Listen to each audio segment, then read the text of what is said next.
আপনার শাকিব খানের ছবি ছাড়া কেউ মানি গ্যারান্টি দিবে না, এমজি দিবে না।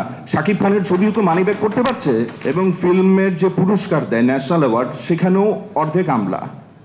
উনি ওনার পছন্দের শিল্পীকে দিল 10-এ 8।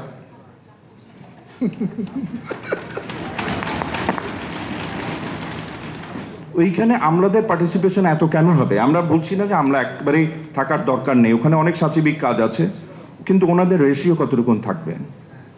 আর আসলে কথা বলতে গেলে অনেক কথা চলে আসে। অ্যাকচুয়ালি আমরা এখানে কোন কোন বিষয়টাকে প্রায়োরিটি দেব? আমাদের এখানে যে প্রডিউসার আছেন, হল মালিকরা আছেন, কোনো ট্রান্সপারেন্সি নাই। একজন প্রডিউসার হলের কয়টা টিকিট সেল হয়েছে, এটার জন্য আমাদের কি দরকার? টিকেটিং দরকার। সেটা 10টা সফটওয়্যার কোম্পানি দেখ, গভর্নমেন্ট নিজে করুক। ওই ট্রান্সপারেন্সিটা 20 বছরেও হয় নাই, 10-15 বছরেও হয় নাই, আসে নাই। আপনার শাকিব খানের ছবি ছাড়া কেউ মানি গ্যারান্টি দিবে না, এমজি দিবে না। শাকিব খানের ছবিও তো মানি ব্যাক করতে পারছে। কিছুদিন আগে দরদ নামের একটা সিনেমা দেখতে গেলাম, লেজে গোবরে অবস্থা। ওটা একটা যৌথ প্রযোজনার ছবি। যৌথ প্রযোজনার একটা নিয়ম থাকে, 50-50 হবে। কিসের কি 50, 80 আর 20? ইন্ডিয়ান সিনেমা ছিল, বাংলাদেশি সিনেমা খুব কমই বলা যায় আর কি। এটা mostly Indian cinema, yes.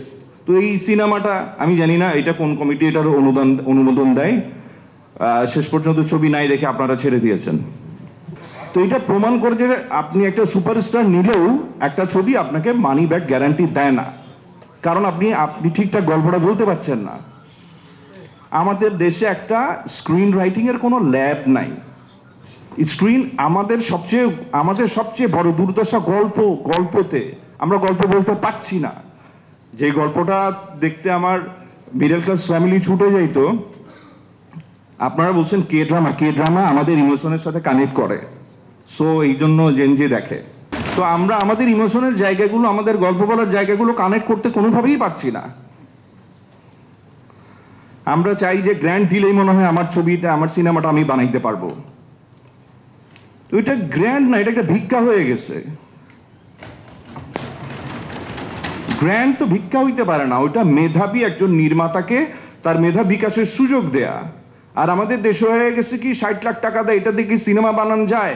Cinema বানাইতে তো আপনাকে 2 কোটি টাকা দরকার। আপনাকে একটা সহায়তা দিয়েছে সরকার, আপনি এক্সপেক্ট করেন 60 লাখ টাকা দিয়ে আপনি পুরো সিনেমা বানাবেন? তো আসলে এটা পুরোটাই একটা লেজে গোবরে অবস্থা। এখানে সবগুলো প্রবলেমই আলোচনা হয়েছে।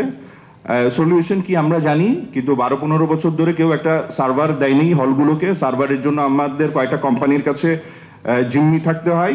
টিকেটিং তো নাই, কোনো ট্রান্সপারেন্সি নাই। স্টার সিনেপ্লেক্সে তাও টিকেটিংয়ের একটা ব্যবস্থা আছে, তাও 500 টাকার টিকিট সেল হলে প্রডিউসার 100 টাকারও কম পায়।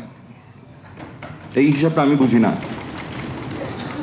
তো এই সব প্রবলেম অ্যাকচুয়ালি সৌরভ ভাই জানে। আমার মনে হয় সৌরভ ভাই বা বাকি স্টেক হোল্ডারদের সাথে মিটিং করলেও যেই উত্তরটা আসবে উনি, এটা আসলে আমরা সবাই জানি। তো যেহেতু সৌরভ ভাইকে কাছে পেয়েছি, এই জন্য বলছি আপনারা ভালো সিদ্ধান্ত নেবেন। এখন কিছু করার নেই, যেহেতু আপনি এখন সরকারের লোক, আপনার সামনাসামনি বলতে পারছি, এই জন্য কথাগুলো বললাম। ধন্যবাদ সবাইকে।